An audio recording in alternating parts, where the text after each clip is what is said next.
মৃণালিনী দেবী, এই চিঠির প্রমাণ পাওয়া সত্ত্বেও,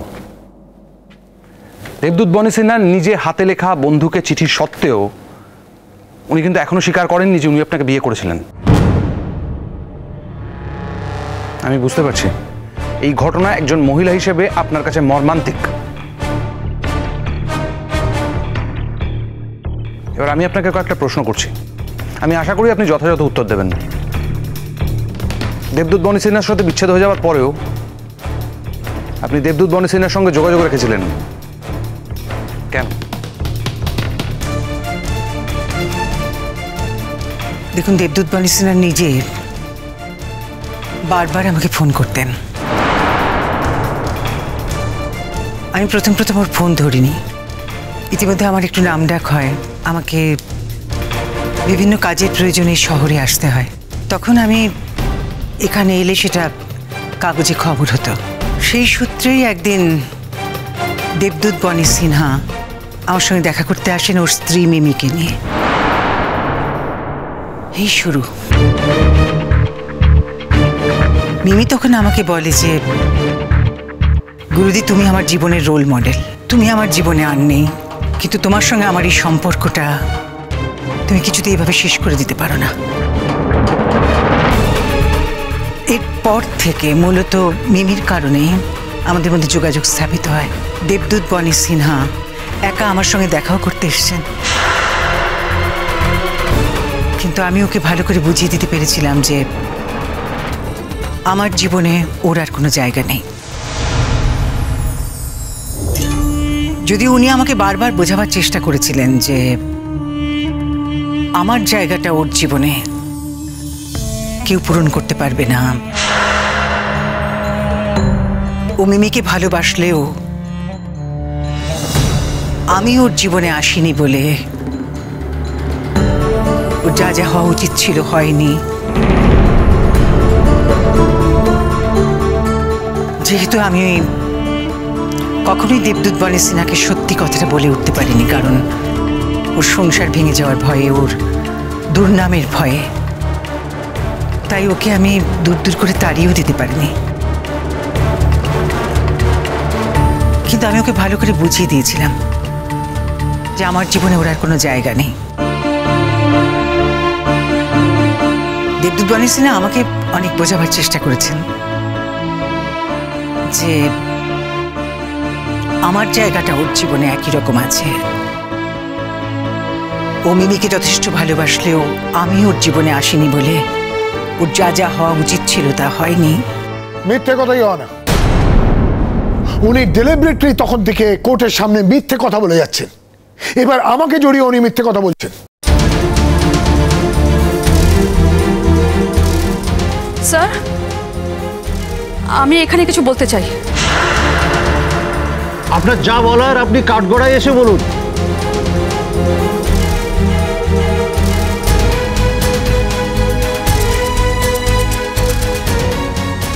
আপনি গীতায় হাত রেখে বলুন, যাহা বলিব সত্য বলিব, সত্য বই মিথ্যা বলিব না।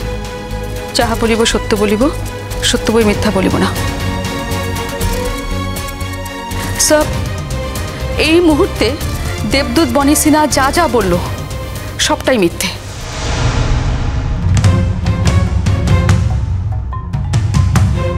আমি ওনার স্ত্রী, আর সেই স্ত্রীর জায়গা থেকে বলছি, দেবদূত বনি সিনহার মনে মৃণালিনী দেবীর সম্পর্কে একটা বিরাট জায়গা রয়েছে। হ্যাঁ, এটা সত্যি যে উনি আমার সঙ্গে সংসার করছেন, আমরা দাম্পত্য জীবনযাপন করছি স্যার। স্বামী হিসেবে স্ত্রীর প্রতি যা যা কর্তব্য উনি সবটাই পালন করেন। হয়তো উনি আমাকে ভালোবাসেন, কিন্তু ওনার স্ত্রী হিসেবে বলছি স্যার, দেবদূত বনি সিনহার মনে মৃণালিনী দেবীর প্রতি যা ভালোবাসা বা যা শ্রদ্ধা আছে, সেই ভালোবাসার সঙ্গে অন্য কোনো ভালোবাসার কোনো তুলনা হয় না স্যার। আজকে ওনার স্বার্থে ঘা লেগেছে, তাই উনি এই ভালোবাসাকে অস্বীকার করতে চাইছেন। কিন্তু একবার যদি ওনার মনের দিকে চেয়ে দেখতেন, তাহলে উনি সবটা বুঝতে পারতেন তাই আমি আপনাকে বলছি স্যার, উনি আজকে এই মুহূর্তে যা যা বলেছেন সবটা মিথ্যে। ইয়োনা, এই ঘটনার ব্যাখ্যা আমি দিতে চাই, আপনি যদি অনুমতি দেন। অনুমতি দেওয়া হলো, আপনি একটু নিচে অপেক্ষা করুন।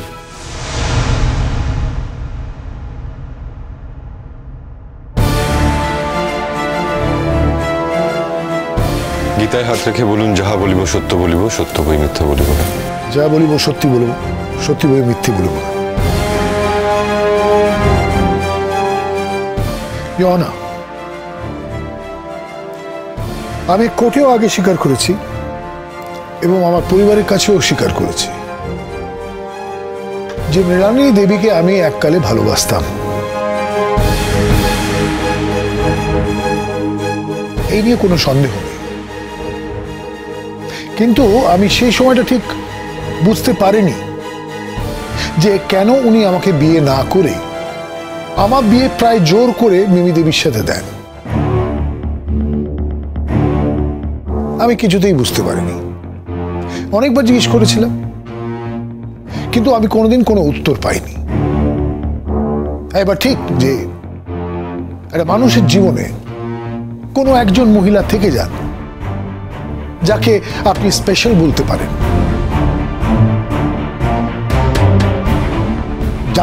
যার প্রতি আপনার একটা টান থাকতেই পারে।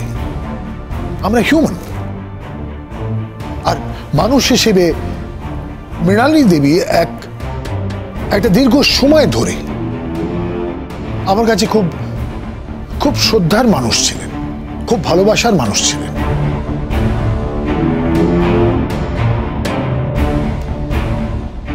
আমি ততদিনে এটা জানতাম না যে যে সময়টা আমার সাথে ওনার সম্পর্ক চলছিল সেই সময়টা ওনার প্যারালালি একটা জীবনযাপন ছিল। উনি আমাকে চিট করছিলেন, ওনার আরেকজনের সাথে সম্পর্ক ছিল এবং সেটা উনি আমার কাছ থেকে গোপন করে যান এবং জোর করে আমার সাথে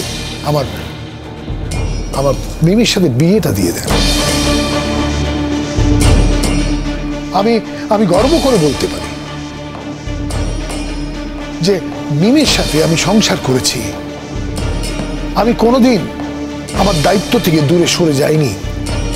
যা যা দায়িত্ব পালন করার সেই দায়িত্ব অ্যাজ এ ফ্যামিলি ম্যান আমি পালন করেছি।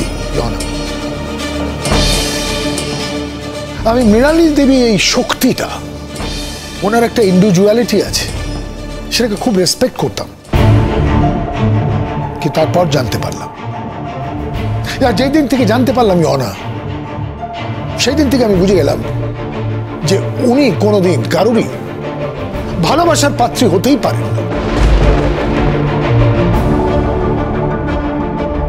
কারণ উনি বা ওনার ক্ষমতাই নেই কাউকে ভালোবাসার। উনি একমাত্র নিজেকে ছাড়া কাউকে চেনেন না, কাউকে ভালোবাসতে শেখেনি। কিন্তু আজ আমি বুঝতে পারছিও না যে কেন উনি কাউকে ভালোবাসতে পারেননি। ওনার মধ্যে ভালোবাসার ক্ষমতাটা নেই কেন? তার কারণ উনি ভোগ লালসা ছাড়া কিচ্ছু বোঝেন না। খবরদার, আমার মা খেলে এইভাবে আপনি কথা বলতে পারেন না। আদালতে দাঁড়িয়ে একজন মহিলাকে এইভাবে অপমান করার অধিকার আপনার নেই। আপনি যত বড় সাংবাদিকই হন, যত বড় কাগজের মালিকই হন, অধিকারটা আপনার নেই। আপনাকে জাস্ট মনে করে দিলাম, কেননা যদি আপনি এটা বারবার করতে থাকেন তাহলে কিন্তু এর দাম আপনাকে দিতে হবে। বাধ্য হয়ে অনার উনি যা করছেন বাধ্য হয়ে করছেন। অনার একবারও আমরা যদি নিজেদেরকে ওনার জায়গায় দাঁড় করে বিচার করি, অনার উনি কতটা যন্ত্রণা, কতটা কষ্ট বুকে বয়ে নিয়ে বেঁচে রয়েছেন সেটা ভাবতে পারছেন। ওনার সংসার এফেক্টেড। মৃণালিনী দেবী এমনভাবে ইনফ্লুয়েন্স করেছেন ওনার স্ত্রীকে, মিমি দেবীকে এমনভাবে ইনফ্লুয়েন্স করেছেন যে মিমি দেবী এখন বিদ্যুৎ বনের স্নেহের প্রতি অবিশ্বাসের সুরে কথা বলছে। আমি ভাবতে পারছেন রণজিৎ বাবু, আপনি আপনার অধিকারের সীমা ছাড়িয়ে যাচ্ছেন। আমার সঙ্গে আমার স্বামীর কি সম্পর্ক, আমি কারোর দ্বারা প্রভাবিত হচ্ছি কি হচ্ছি না, সেটা তো আপনার বিচার্য বিষয় নয়, তাই নয় কি? আপনি অকারণে বাড়তি কথা বলছেন আর অকারণে আমাকে অসম্মান করার চেষ্টা করছেন। আমি আপনার এই আচরণের তীব্র প্রতিবাদ করছি।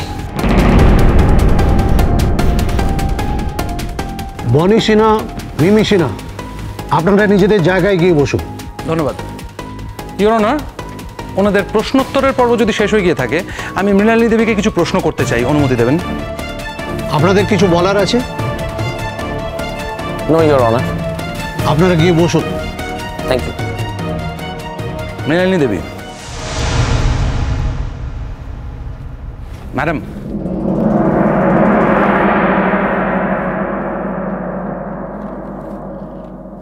ম্যাডাম আমি খুব ভালো করে জানি, ইনফ্যাক্ট এই কোর্টরুমে আমরা সবাই খুব ভালো করে জানি, দেবদূত বনি সিনহার ভালোর জন্য, দেবদূত বনি সিনহার সুনামের জন্য আপনি আপনার বাচ্চার পরিচয় গোপন রেখেছিলেন, চেয়েছিলেন তাকে একা বড় করতে, একা মানুষ করতে, কিন্তু তারপরেও নিজের বাচ্চাকে আপনি আপনার কাছে রাখতে পারেননি কেন? আমরা যখন সেদিন ওই রাস্তা দিয়ে ফিরছিলাম, একটা ধান ক্ষেতের পাশে রাস্তাটা, হঠাৎই একটা ল্যান্ডমাইন বিস্ফোরণ ঘটে। একটা বিকট আওয়াজ। আমার কিচ্ছু মনে ছিল না। হয়তো কোনো মতে আমরা আমাদের জীবন ফিরে পেয়েছিলাম, কিন্তু আমার জ্ঞান আসার পর আমি ছেলেটাকে বারবার জিজ্ঞাসা করি যে আমার কোলে যে বাচ্চাটা ছিল সে কোথায়, আমার বাচ্চা কোথায়, আমার বাচ্চা কোথায়। ছেলেটি অনেক খোঁজে, কিন্তু চারপাশে অত ধোঁয়া, আগুন, অত গন্ডগোলের মধ্যে ও বোধহয় খুঁজে পায় না, এবং আমাকে জোরাজুরি করে যে বাচ্চাটা কোথাও নেই, হয়তো ব্লাস্টে মারা গেছে। অনেক খোঁজার পরে বাধ্য হয়ে আমি আমার নিজের ঘরে ফিরে আসি, কিন্তু আমার মনে দৃঢ় বিশ্বাস ছিল, যেহেতু আমি আমার বাচ্চাটাকে মৃত অবস্থায় দেখিনি, আমি যখন নিজের চোখে দেখিনি যে সে মারা গেছে, আমার দৃঢ় বিশ্বাস ছিল যে আমার বাচ্চাটা হয়তো বেঁচে আছে। হয়তো আমি তাকে একদিন আবার ঠিক খুঁজে পাবো। অবজেকশন ইওর অনার, আমার একটা বক্তব্য আছে, আমি পেশ করতে পারি? হ্যাঁ নিশ্চয়ই, বলুন। ইওর অনার, আসল ঘটনাটা ছিল, যার সঙ্গে ব্যভিচারে লিপ্ত হয়ে উনি এই সন্তানের জন্ম দিয়েছিলেন, উনি ভেবেছিলেন যে সেই ভদ্রলোক ওনাকে স্বীকৃতি দেবেন, ওনাকে বিবাহ করবেন।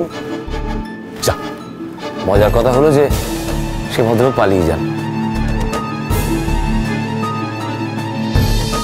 তারপর লজ্জা ঢাকতে মৃণালিনী দেবীকে স্বেচ্ছা নির্বাসনে যেতে হয়েছিল।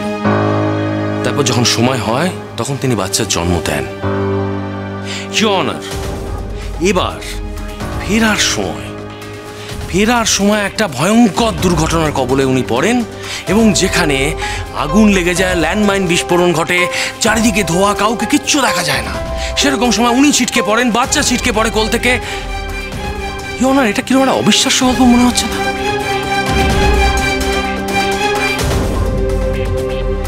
ইওর অনার, তার পরের দিন যখন বাচ্চাটাকে ধান খেতে পাওয়া যায়, সেই বাচ্চাটাই যে মৃণালিনী দেবীর বাচ্চা, সেটা কি করে প্রমাণ হয়? ইওর অনার, আমি তর্কের খাতিরে ধরে নিলাম যে উনি যা বলছেন সবটাই ঠিক। তাতেও যে বাচ্চাটা কোল থেকে ছিটকে পড়ে গিয়েছিল, যে বাচ্চাটা হারিয়ে গিয়েছিল, এবং যে বাচ্চাটাকে উনি ফিরে পেয়েছিলেন, দুটো বাচ্চাই যে একই বাচ্চা, সেটাই বা প্রমাণ হয় কি করে? সম্ভব কি ইওর অনার?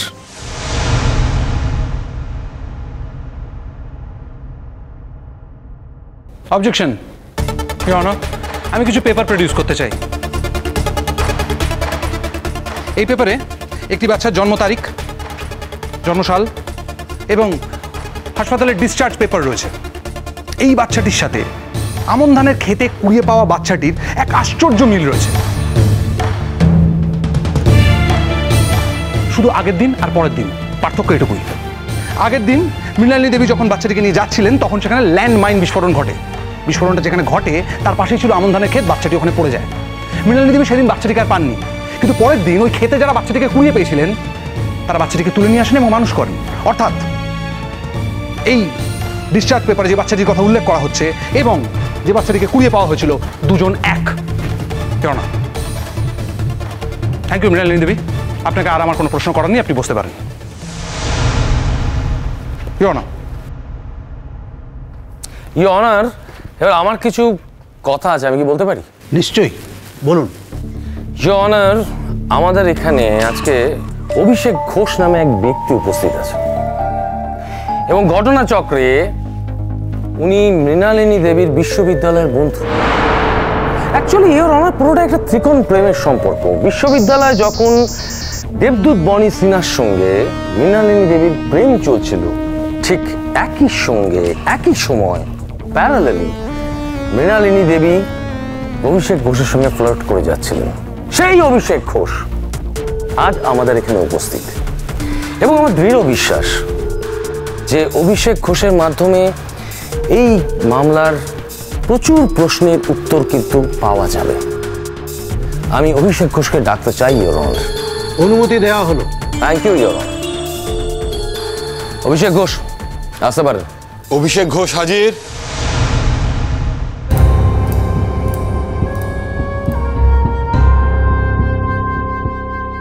অভিষেক ঘোষটা কে মা? অভিষেক ঘোষ আমাদের ব্যাচমেট, বন্ধু কখনোই নয়, আমাদের সঙ্গে পড়তো একসঙ্গে ইউনিভার্সিটিতে। তাছাড়া ও তো চিরকাল দেবদূত বনি সিনহার এগেনস্টে ছিল। রাজনীতিগতভাবেও আমাদের থেকে আলাদা ছিল। আমি বুঝতে পারছি না, ইউনিভার্সিটি ছাড়ার পর ওই ভদ্রলোকের সঙ্গে আমার জীবনে দেখাই হয়নি কখনো। ওই যে বললাম, ব্যাচমেট, বন্ধু।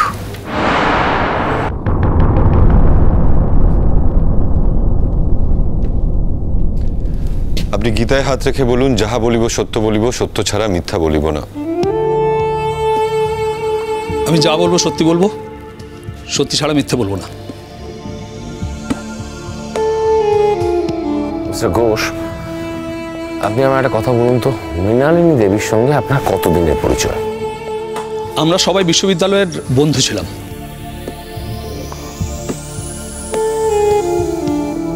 আমার এবারে প্রশ্ন, মৃণালিনী দেবীর সঙ্গে আপনার সম্পর্কটা ঠিক কিরকম ছিল? মৃণালিনী কলেজে বরাবরই খুব উজ্জ্বল ছাত্রী ছিল। ডিবেট থেকে শুরু করে অন্যান্য কারিকুলাম অ্যাক্টিভিটিসে বরাবরই খুব পারদর্শী ছিল, আর পড়াশোনা তো খুব ভালো ছিল, আর সেই কারণেই ও আমার নজরে পড়েছে। আমি জানতাম যে দেবদূত বনি সিনহার সঙ্গে ওর একটা বন্ধুত্বের সম্পর্ক আছে, কিন্তু ও এটা ওপেন করেনি যে ওদের মধ্যে একটা প্রণয়ের সম্পর্ক আছে। আর ঠিক সেই কারণেই আমি ওকে আমার প্রেম নিবেদন করেছিলাম এবং ও সেটা নির্বিবাদে গ্রহণ করেছে। ইউ আর লাইং অভিষেক।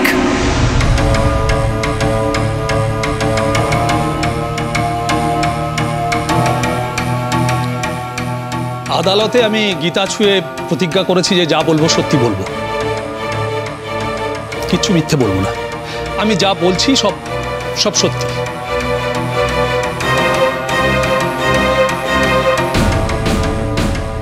হয়তো কিছু কিছু সত্যি এখানে দেবদূত বনি সিনহা অনুমোদন করবেন। আপনি বসুন। Yes sir. Thank you your honour. Your honour, আমার দ্বিতীয় প্রশ্ন, আপনার সঙ্গে মৃণালিনী দেবীর কি কখনো কোনো ঘনিষ্ঠ সম্পর্ক তৈরি হয়েছিল? হ্যাঁ, ইউনিভার্সিটি পরীক্ষার পর আমাদের সম্পর্কে গভীরতা বাড়ে। আসলে ও আমাকে বারবার বোঝাচ্ছিল যে দেবদূত বনি সিনহার সঙ্গে ও শুধুমাত্র বন্ধুত্বের সম্পর্ক, ওদের মধ্যে বিয়ে হওয়ার কোনো সম্ভাবনা নেই। ঠিক সেই সময় ও একটা প্রজেক্টের কাজ নিয়ে হাজারিবাগ চলে যায়, আর সেই প্রজেক্টের কাজে আমি ওকে ভীষণভাবে হেল্প করি, আর সেখানে থাকতে থাকতেই আমাদের সম্পর্কটা আরো গভীর হয়।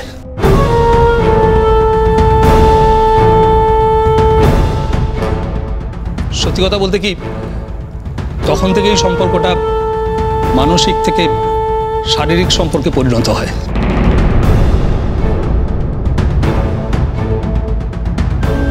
আচ্ছা, আপনারা বিয়ে করলেন না কেন?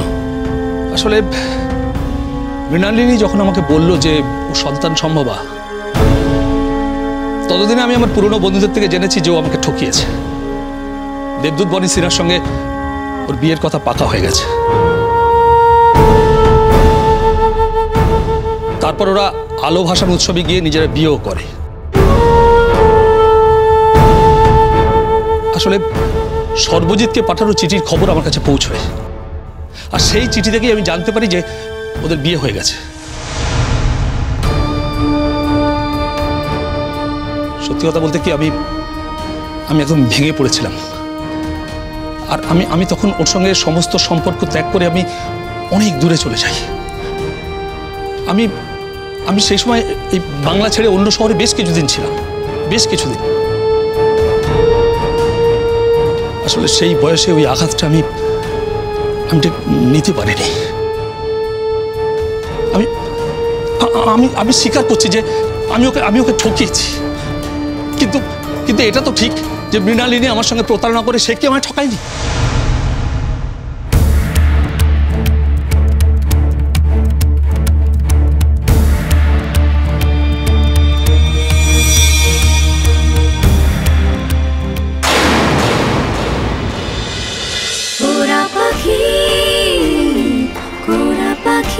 চলো চলো চলো চলো চলো পাল্টা।